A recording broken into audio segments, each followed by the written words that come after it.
슬기로운 신앙생활 세 번째 시간, 선한 영향력이라고 하는 제목으로 함께 말씀을 나누겠습니다. 두 대의 자동차가 함께 지금 달리고 있는 중입니다. 차들을 막 추월하면서 때로는 신호를 무시하고 중앙선을 넘기까지 하면서 두 대가 지금 달리고 있습니다. 한 대는 구급차입니다. 목숨이 위태로운 환자를 태우고서 한시라도 병원에 빨리 도착해서 살려내기 위해서 위험하게 달려가고 있는 중입니다. 그런데 또 다른 한 대는 아주 멋지게 생긴 고가의 스포츠카입니다. 음악을 크게 틀어놓고 환호성을 막 지르면서 신호와 차선을 위반하면서 달리는 중입니다. 이 두 차의 가장 큰 차이가 뭘까요? 아마도 얼마나 빨리 달리는가, 이 자동차의 가격이 얼마인가, 이런 것이 아닐 겁니다. 둘 다 위험을 무릅쓰고 달려가고 있지만 두 차의 목적이 서로 다르다는 것, 그것이 가장 큰 차이일 것입니다. 여러분, 우리는 모두 다 나름대로 열심히 세상을 살고 있습니다. 최선을 다해서 살아갑니다. 그런데 그 열심히 최선을 다해서 살아가는 삶이 열심히 살았다는 것만으로, 최선을 다했다는 것만으로 잘 살았다, 이렇게 말할 수 있을까요? 그렇지 못할 것 같습니다. 열심히 최선을 다했는데 그것이 스포츠카를 타고 불법을 저지르면서 달리는 것과 같은 그런 삶이었다면 그건 결코 제대로 된 인생이다, 이렇게 말하기가 어려울 겁니다. 신앙도 마찬가지입니다. 우리 모두가 다 열심히 신앙생활하고 있습니다. 보세요, 이렇게 답답한데도 불구하고 마스크를 다 쓰고 나와서 이렇게까지 모여서 예배를 드립니다. 세상 사람들은 이해를 못해요. 뭘 그렇게까지 가서 예배를 드려야 되냐고 생각합니다. 우리가 얼마나 열심히 신앙생활하고 있는지 모릅니다. 그런데 우리가 이렇게 열심히 신앙생활을 하고 있다고 하더라도 그 열심이 나만을 위한 것이라면 그걸 올바른 신앙이라고 말할 수는 없을 겁니다. 오늘은 이 나 중심의 신앙생활에서 벗어나서 올바른 목적을 가진 신앙생활, 그것이 어떤 것인가에 대해서 함께 말씀을 나누려고 합니다. 올바른 신앙생활이라고 하는 건 나 중심에서 벗어나 하나님 중심으로 옮겨가는 겁니다. 하나님 중심으로 신앙생활을 한다. 과연 이게 뭘까요?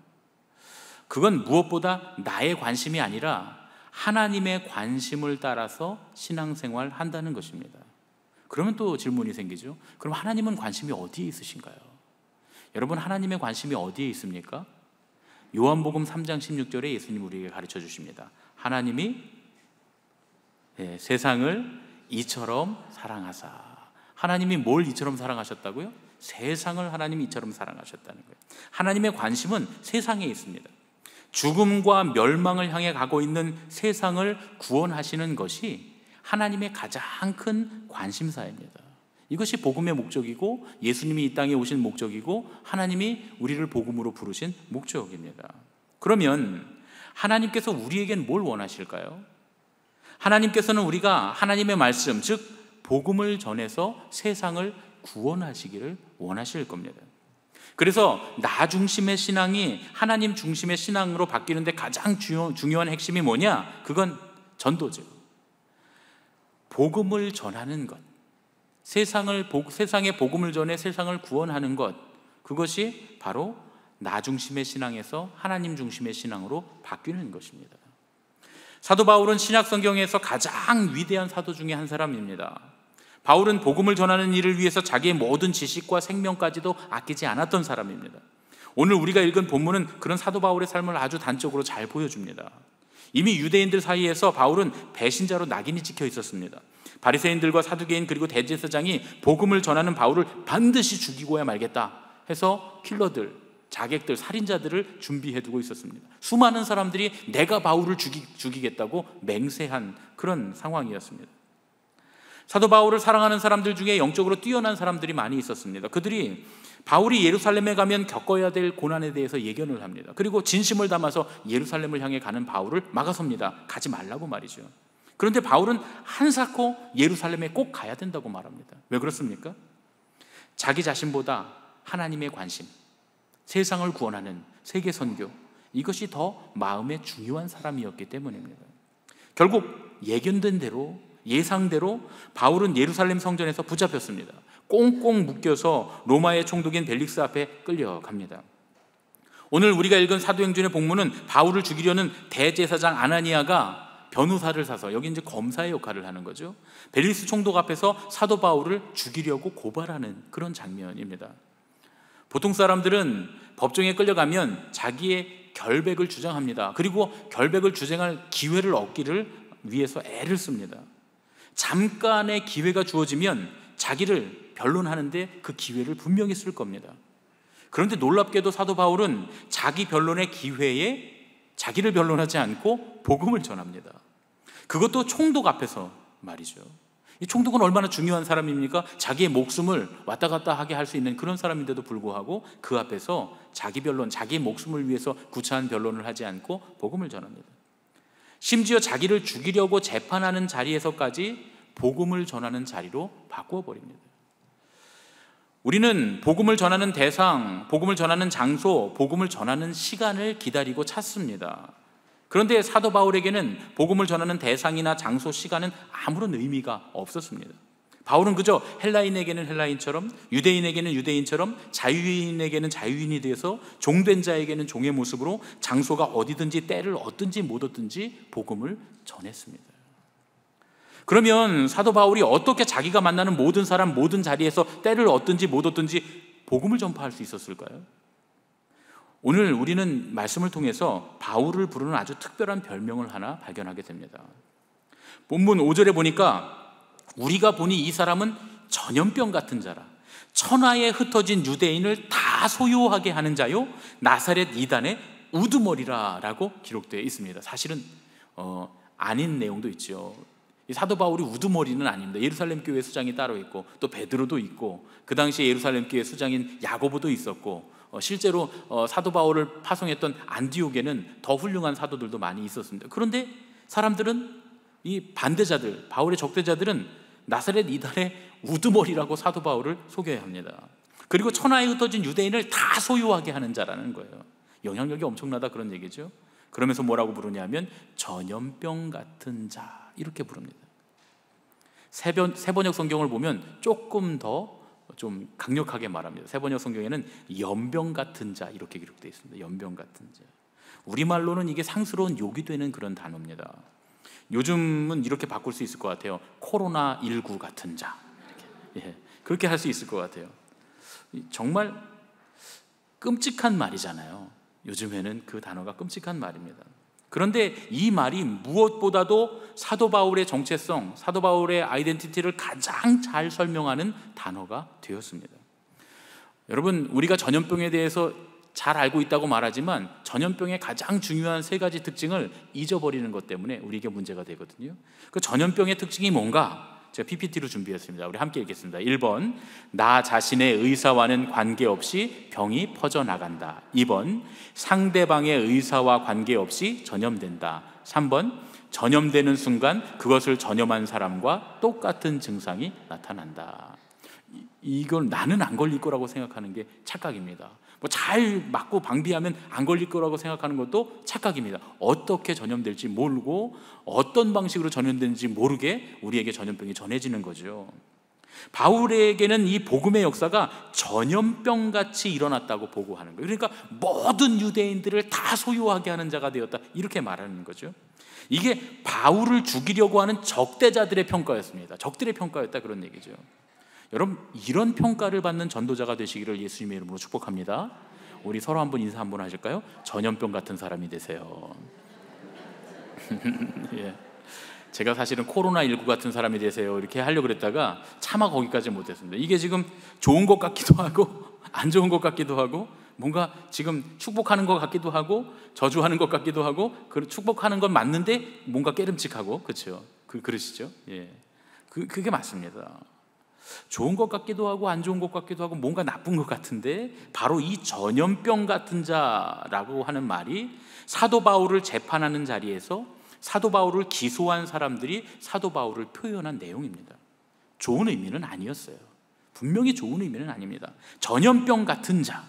바울이 가는 곳마다 복음이 전파됐습니다. 상대방의 의사와는 전혀 관계없이 바울을 만나는 사람마다 변화됩니다. 그리고 바울을 통해서 복음을 받아들이는 사람들은 똑같은 믿음을 갖게 됐습니다. 예수님을 믿게 됐고 예수님을 구주로 전하지 않고는 견딜 수 없는 사람들이 다 되었습니다. 여러분, 이게 얼마나 큰 영향력입니까? 대단한 영향력이죠. 입만 열면 복음이 전파됩니다. 그냥 살기만 하는데, 삶을 살기만 하는데 복음이 전파됐습니다. 그래서 제사장들과 바리새인들, 사두개인들, 복음의 반대파들이 사도 바울을 가장 두려워했습니다. 우두머리가 아닌데 우두머리라고 하잖아요. 그리고 유대인들을 다 소유하게 하는 자라잖아요. 사도 바울 그렇게 한 적이 없는 것 같은데 그만큼 적대자들이 사도 바울을 굉장히 두려워했던 겁니다. 왜 두려워했습니까? 바울이 힘을 가지고 있다거나 높은 위치에 있는 사람이어서가 아니었습니다.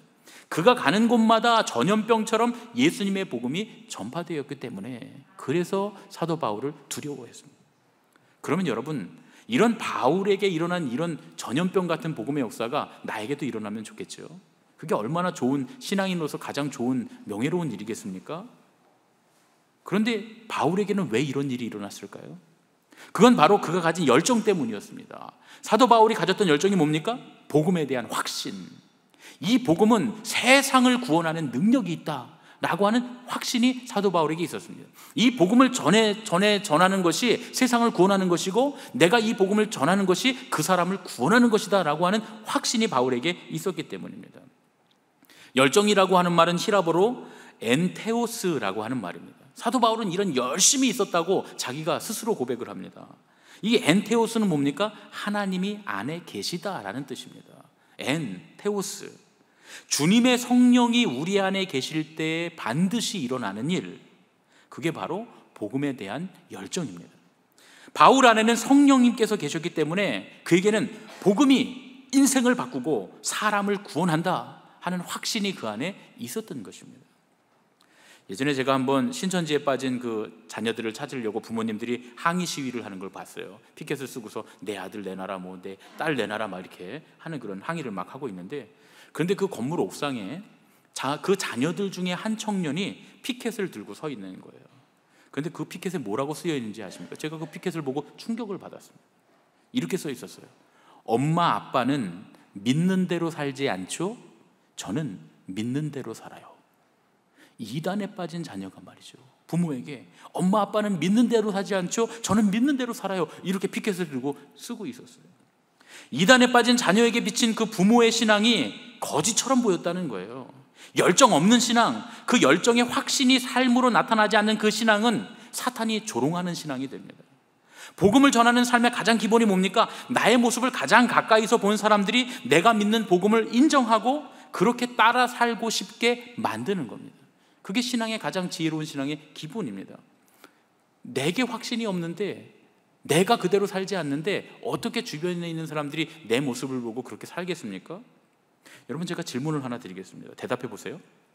여러분은 여러분의 자녀가 좋은 대학에 가는 것보다 예수님을 잘 믿는 것이 더 잘 되는 거라고 정말 그렇게 믿습니까? 예수님 잘 믿으면 좋은 대학에 안 가도 좋습니까? 예, 아멘 하시는 분들, 예, 제가 얼굴 기억해 다 보내셨나 이미? 예. 여러분, 정말 그런지 우리가 살펴봐야 될 거예요. 또 대단한 직업을 갖고 있고 재물을 많이 갖고 있고 사회적인 지위가 높은 사람인데 예수님 믿지 않아요. 그럼 그 사람이 불쌍하다는 생각이 드십니까? 그것도 생각해 봐야 될 일이에요. 그래야 되는 거잖아요. 원래는 그래야 되는 거 아닙니까? 우리가 그렇게 믿어야 되잖아요. 확신해야 되잖아요. 우리도 믿지 않는데, 우리도 우리의 신앙에 그만큼 열정이 없고 확신이 없는데 누가 우리의 신앙을 보고 예수님을 믿겠다고 하겠습니까? 이 신앙의 기본이 회복되는 은혜가 오늘 여러분들 가운데 있기를 예수님의 이름으로 축복합니다. 전염병에 걸린 자와 같은 신앙의 열정과 확신이 회복되면 복음을 전하는 태도가 바뀌게 되어 있습니다. 왜냐하면 관심이 내게 있지 않고 하나님께 있기 때문이죠. 처음에도 함께 말씀을 나눴던 것처럼 나 중심에서 하나님 중심으로 바뀌게 되는 거예요. 정확히 말하면 내 관심이 아니라 하나님 관심에 더 집중하게 되니까, 하나님의 관심인 세상의 구원을 위해서, 세상에 죽어가는 영혼들을 구원하기 위해서 나의 태도가 바뀌게 되는 겁니다. 여러분, 오늘 우리 신앙생활을 하고 있는 우리 신앙인들의 문제는 하나님을 사랑하지 않는 게 아니에요. 하나님은 정말 우리가 사랑합니다. 여러분, 우리가 얼마나 하나님 사랑합니까? 이 예배에 한번 나오기 위해서 마스크를 쓰고, 이 1시간 넘는 이 시간을 마스크를 쓰고, 우리 성가대는 1시간 전에 나와서 마스크를 쓰고 또 연습을 1시간 동안 합니다. 이게 쉬운 일 같지만 얼마나 어려운 일입니까? 여러분, 제가 부러우시죠? 그렇죠? 저는 그래도 설교할 때 벗고 하잖아요.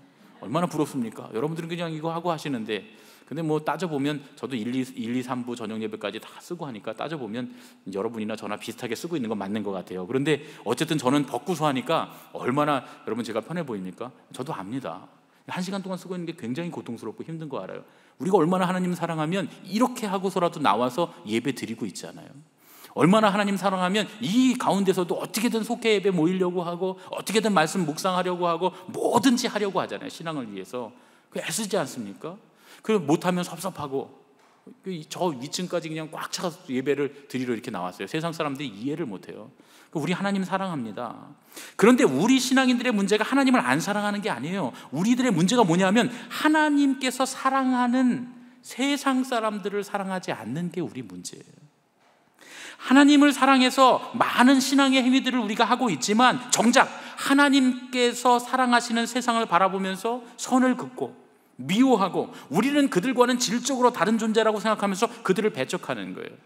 교회 안에 신앙을 처음으로 받아들이고 온 사람들이 가장 힘든 게 뭡니까? 우리가 그동안 신앙생활했던 우리의 전통과 우리의 관습과 우리의 습관대로 그들이 살지 않기 때문에 그들을 은근슬쩍 배척해내는 걸 밀어내고 있는 거예요. 그게 신앙을 처음 하는 사람들이 교회에 들어오기 어려운 이유 중에 하나입니다. 우리도 모르는 사이에 우리가 하나님 너무 사랑하니까 하나님이 사랑하는 사람들에 대한 관심이 없는 거예요. 그 사람들을 은근슬쩍 우리와 다르다고 배척합니다. 이게 우리의 문제입니다. 사실 우리가 누군가를 사랑하면 자기의 관심을 그 사람의 관심에 맞추려고 노력을 하잖아요. 하나님의 관심을 내 관심에 맞추려고 하면 안 되는 거 아닙니까? 그럼 하나님 사랑하는 거 아니잖아요. 연애도 그렇게 하면 사랑이 아니라 집착입니다. 그 사람의 관심을 나에게 자꾸 맞추려고 하면 그건 사랑이 아니라 집착이 되는 거죠. 그런데 가만히 보면 신앙생활을 하면서 하나님을 진짜 사랑하는 게 아니라 하나님께 집착하는 사람들이 꽤 많습니다. 집착하는 신앙은 결국 껍데기뿐입니다. 내 만족을 위해서 하는 신앙이 아니라면 하나님 뜻대로 복음을 전하는 삶을 사는 것이 맞습니다. 그런데 이 복음 정도가 그냥 열정만 가지고 되느냐? 그렇지 않습니다. 전도에는 뜨거운 열정만큼이나 냉철한 판단력이 필요합니다. 웨슬리 목사님은 감리교인들에게 뭐라고 말씀했냐면 가슴은 뜨겁게 머리는 차갑게 해야 된다고 말씀하셨어요. 물론 여러 가지 의미를 포함하고 있지만 특별히 이 전도에 대해서 우리가 생각한다면 전도의 열정은 뜨겁게 같지만 전도하는 방법은 냉철하게 해야 된다는 거예요. 될 수 있도록, 전도가 될 수 있도록 이렇게 해석해 볼 수가 있습니다. 세상의 기업들이 중요하게 생각하는 것 중 하나가 마케팅입니다. 마케팅은 현대 경영에 있어서 아주 무척 중요한 단어입니다. 어떤 물건을 만들어내느냐보다 더 중요한 게 이 물건이 왜 필요한지를 설명하는 거예요. 마케팅에서 제일 중요한 것이 포지셔닝, 위치 선정이라고 합니다. 어떤 물건 혹은 대상이 위치가 딱 한번 정해져 버리면 그 개념을 바꾸는 게 굉장히 어렵기 때문에 다른 말로 하면 어떤 위치에 있느냐에 따라서 영향력이 달라질 수 있기 때문에 위치 선정하는 게 중요하다는 거죠. 그래서 마케팅에 있어서 포지셔닝, 위치 선정은 굉장히 중요하다고 합니다. 그런데 우리는 지금 세상에서 필요하다고 하는 그 무엇보다 훨씬 더 세상에게 필요한 그들을 구원해주는 복음을 전하는 사람들이잖아요. 그럼 지금 우리가 전하고 있는 예수님의 복음, 이 복음이 하나님의 말씀이 믿지 않는 사람들에게 어떻게 포지셔닝 되고 있는가 관심이 있어야 돼요. 여러분, 믿지 않는 사람들에게 우리가 믿는 이 신앙, 이 복음이 어떻게 포지셔닝 되고 있습니까? 또 믿지 않는 사람들에게 신앙을 가진 우리가, 믿음의 사람들인 우리가 어떻게 포지셔닝, 어떤 위치에 지금 우리가 있습니까? 생각해 보세요. 이걸 잘 생각해 보면 우리가 그동안 하나님을 위해서, 하나님을 바라보며 하나님의 관심을 따라 신앙생활하지 않고 나를 위해서 내 관심만 따라 신앙생활했구나 하는 것이 단적으로 드러납니다. 그렇잖아요. 만약에 하나님의 관심을 따라 우리가 신앙생활했다면 세상이 교회를 바라보는, 세상이 복음을 바라보는, 세상이 우리 신앙인들을 바라보는 그 포지셔닝이 제대로 돼 있어야 되는데 지금 그렇지 않다는 것이 문제 아니겠습니까? 사도행전과 바울 서신을 읽으면 전염병 같은 자가 되었던 바울이 이야기하는 진정한 리더십에 대해서 볼 수 있습니다. 우리가 세상에 영향력이 있습니까? 바울은 전염병 같은 자처럼 영향력이 있었습니다. 사도 바울이 이렇게 영향력을 미칠 수 있었던 사도 바울의 리더십, 바울은 예수님을 믿지 않는 사람들에게 어떻게 복음을 전하는 것이 가장 영향력 있는 일인가를 바울 서신을 통해서 우리에게 계속 알려줍니다. 사도 바울은 모든 일에 자유로운 사람이었지만 스스로 종노릇하기로 작정합니다. 왜 그렇습니까? 복음을 전하기 위해서였어요. 그는 당시 최고의 권리인 로마의 시민권을 가지고 있었지만 자기가 가진 권리를 다 쓰지 않기로 작정합니다. 왜 그렇습니까? 사람들에게 다가가서 복음을 전하기 위해서였습니다. 그는 유대인 중에서도 율법에 가장 철저한 바리새인 중에 바리새인 서기관이었습니다. 그런데 이방인들에게 자기 삶의 방식으로 살라고 강요하지 않습니다. 왜 그렇습니까? 그들이 바리새인 같은 종교인이 되는 것이 아니라 하나님께 온전히 나아가는 신앙인이 되기를 바랬기 때문입니다. 바울이 진정한 영향력을 위해서 자기 자신을 정확히 포지셔닝합니다. 정확히 위치를 매김해요.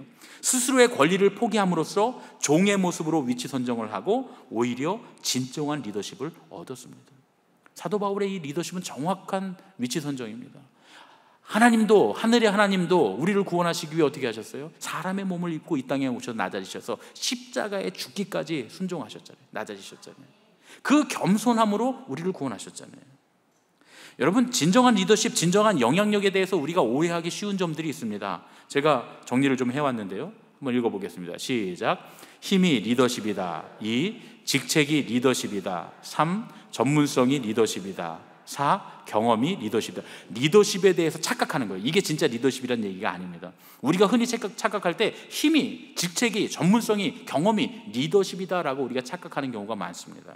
첫 번째, 우리가 가진 힘을, 파워, 권력, 이런 것들을 리더십으로 착각하는 경우가 많아요.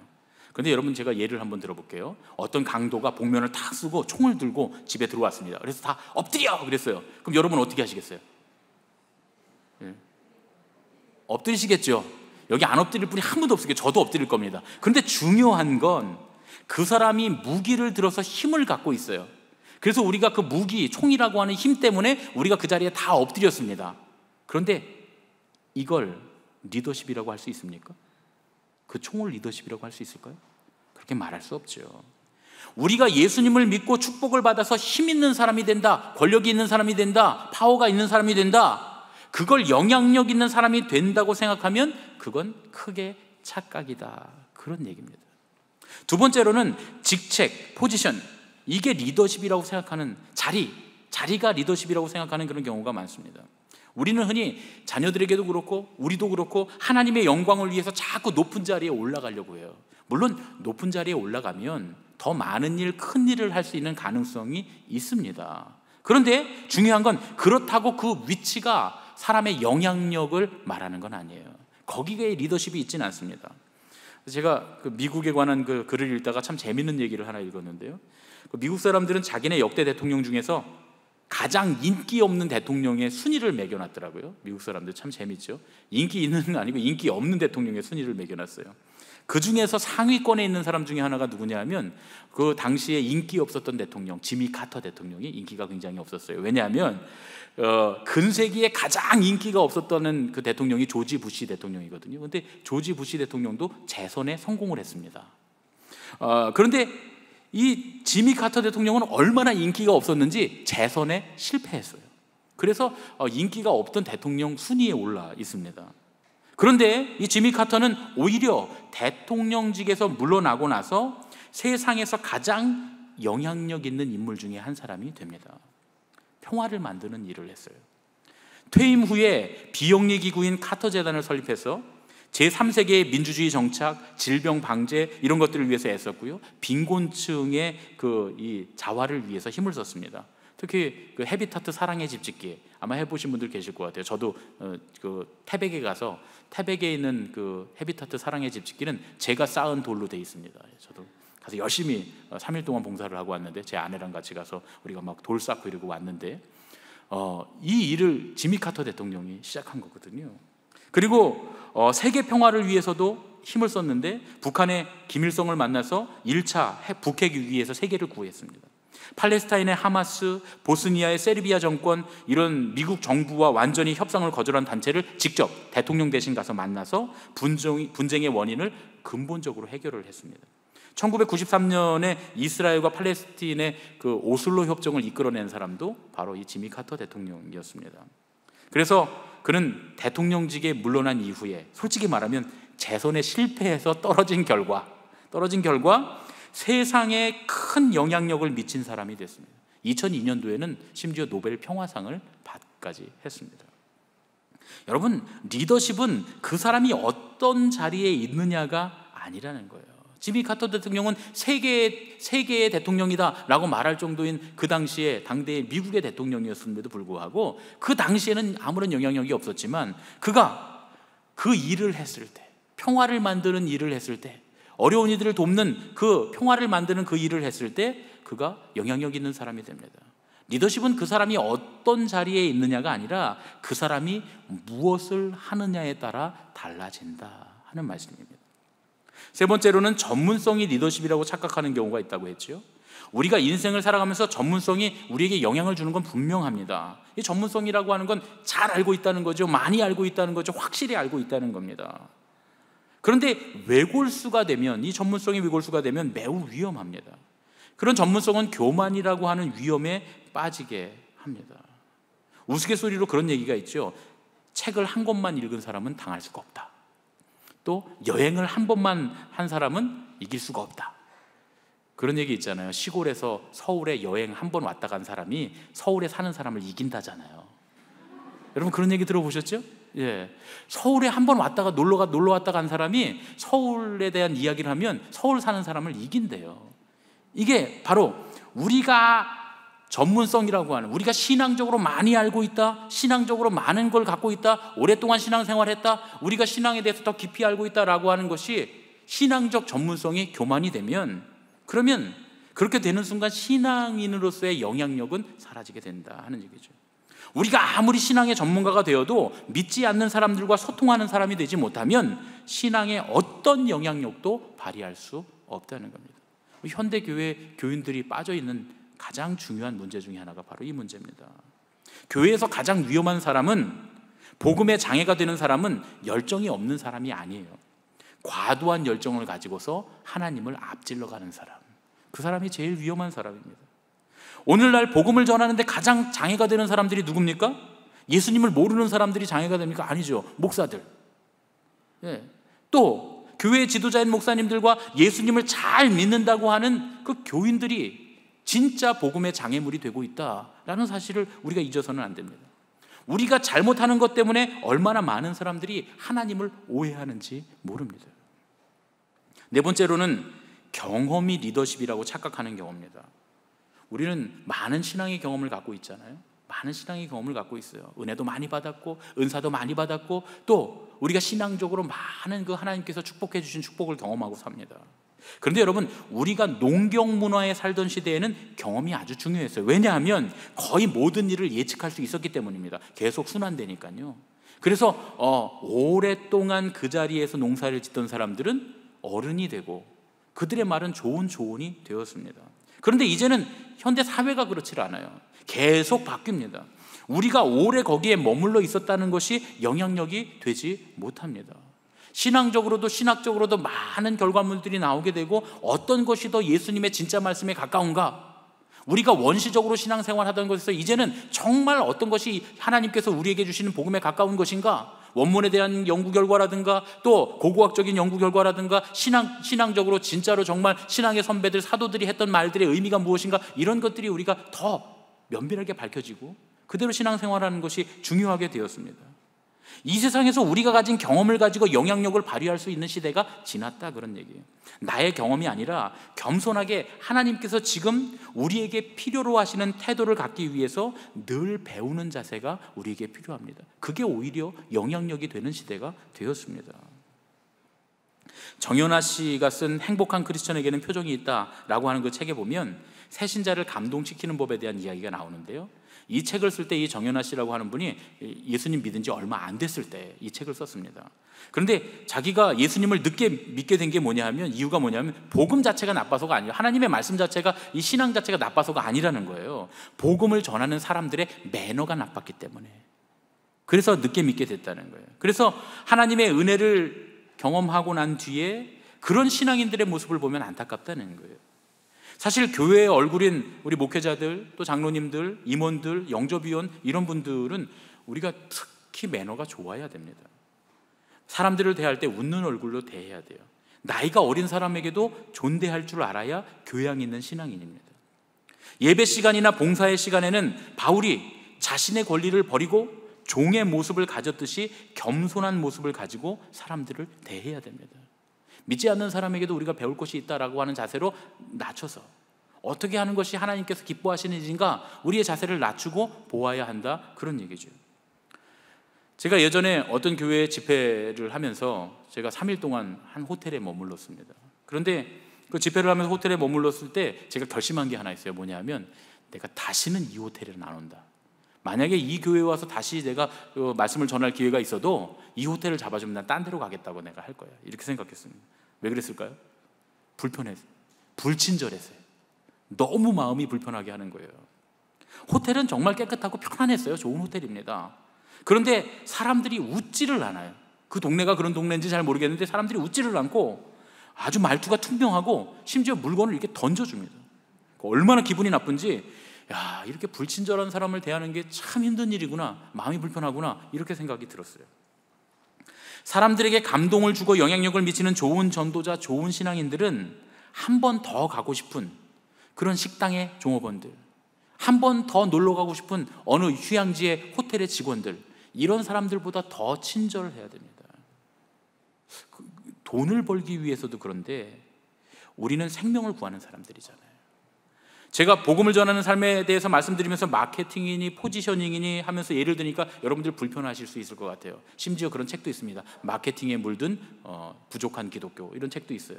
마케팅이나 또 뭐 심리학에 물든 부족한 기독교, 제가 그 책들을 다 읽어봤는데 그렇게 동의하지는 않습니다. 물론 신앙을 마케팅으로 대체하거나 신앙을 심리학으로 대체하는 건 잘못된 게 맞아요. 그렇지만 이런 도구들을 사용하고 세상 사람들이 다 이해할 수 있는 상식적인 이런 일들을 우리도 하는 것에 대해서는 잘못됐다고 말하지 않습니다. 그거 잘못된 게 아니에요. 저한테 그러실 수 있어요. 아, 교회에서 무슨 목사님이 저런 얘기를 하냐, 우리가 그렇게까지 하면서 신앙생활 해야 됩니까? 그런데 이 말씀은 제 말이 아니에요.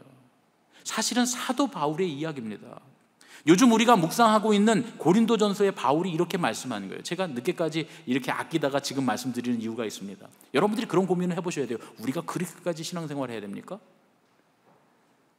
여러분, 제가 이해하기 쉽도록 세 번역으로 준비했습니다. 우리 함께 읽겠습니다. 고린도전서 9장 17절로 24절 말씀입니다. 시작. 나는 어느 누구에게도 얽매이지 않은 자유로운 몸이지만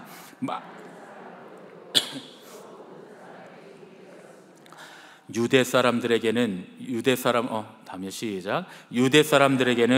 사람을 얻으려고 유대 사람 같이 되었습니다. 율법 아래에 있는 사람들에게는 내가 율법 아래에 있지 않으면서도 율법 아래에 있는 사람을 얻으려고 율법 아래에 있는 사람 같이 되었습니다. 율법이 없이 사는 사람들에게는 내가 하나님의 율법이 없이 사는 사람이 아니라 그리스도의 율법 안에서 사는 사람이지만 율법 없이 사는 사람들을 얻으려고 율법 없이 사는 사람같이 되었습니다. 믿음이 약한 사람들에게는 약한 사람들을 얻으려고 약한 사람이 되었습니다. 나는 모든 종류의 사람에게 모든 것이 다 되었습니다.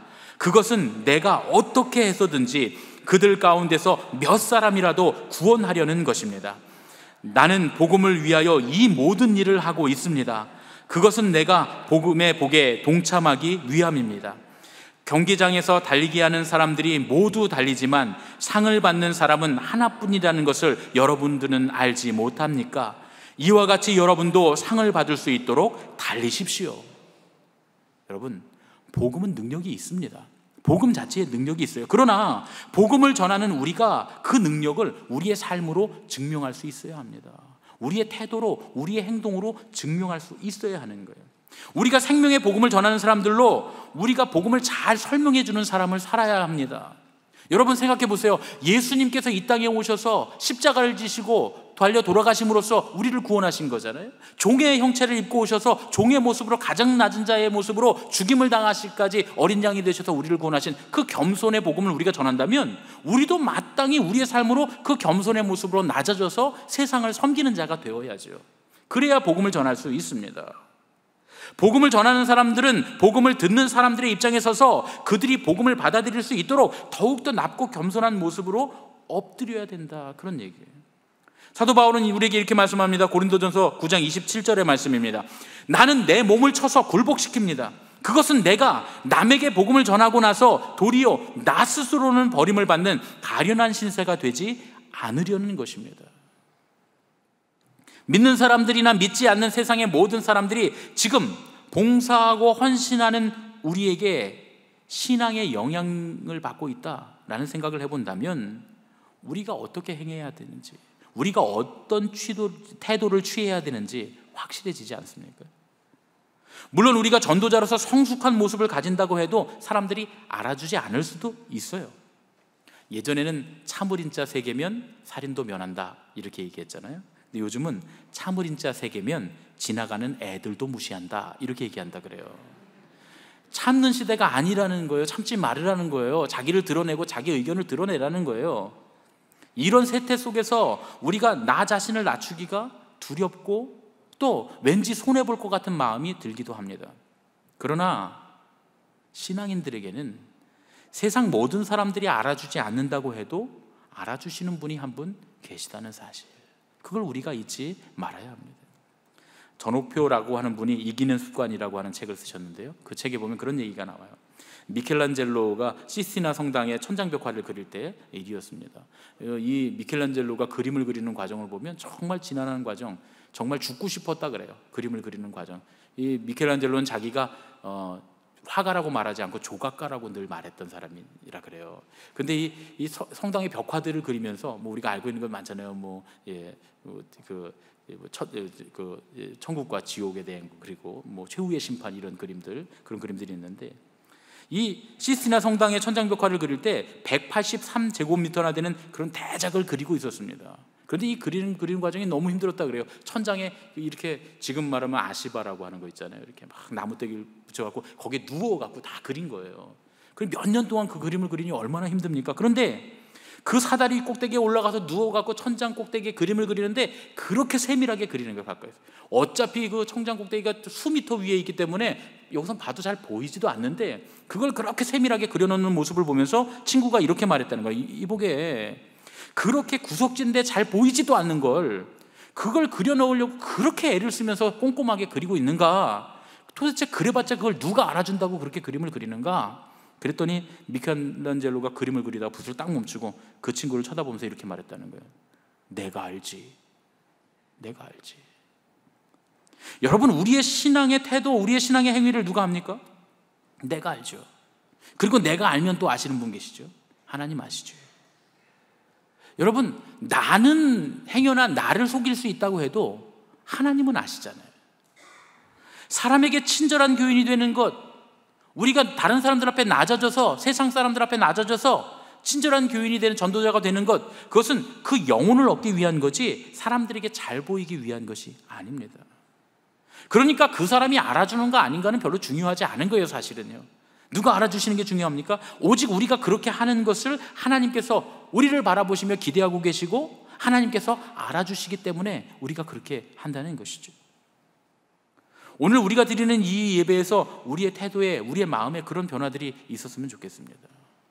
오늘 이 예배를 통해서 우리 의정부 제일교회가 하나님께서 우리 안에 계셔서 복음의 확신을 가진, 열정을 가진 그런 공동체가 되었으면 좋겠습니다. 오늘 이 예배를 통해서 우리의 삶이, 저와 여러분의 삶이 전염병에 걸린 사람처럼 그리스도의 사랑과 복음을 퍼뜨릴 수 있는 그런 삶이 됐으면 참 좋겠습니다.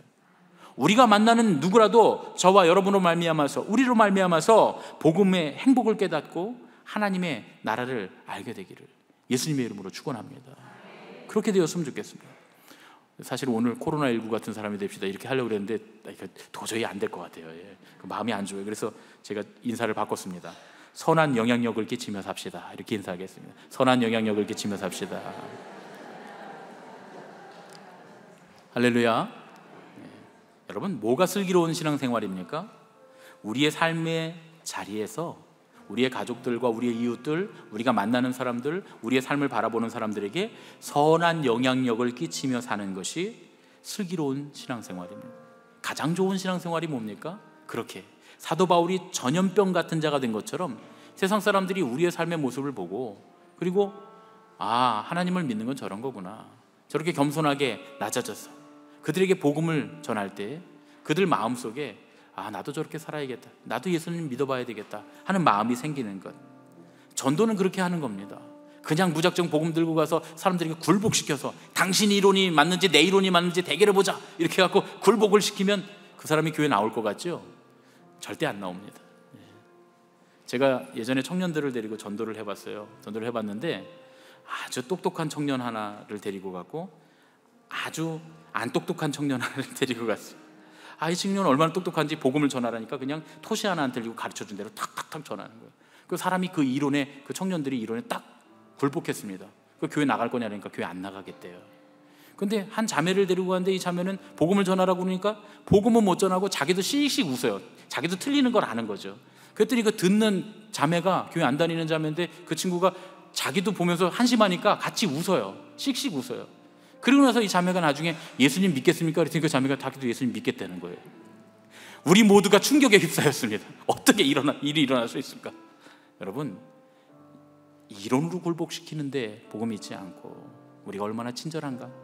우리가 얼마나 그 사람을 공감해 주는가? 얼마나 그 사람들보다 낮은 자세로 복음을 증거하는가? 거기에 복음의 능력이 있는 줄로 믿습니다. 예수님은 예수님의 이론, 하나님의 이론, 하나님 나라의 이론으로 세상 사람들을 굴복시켜서 구원하지 않으셨어요. 예수님은 어떻게 하셨어요? 십자가를 지심으로, 겸손히 낮아지심으로 세상을 구원하셨다 라는 사실을 우리가 기억한다면 우리에게 슬기로운 신앙생활이 무엇인가, 우리가 취해야 될 태도가 무엇인가 명확한 줄로 믿습니다. 그런 은혜가 있으시기를 예수님의 이름으로 축원합니다.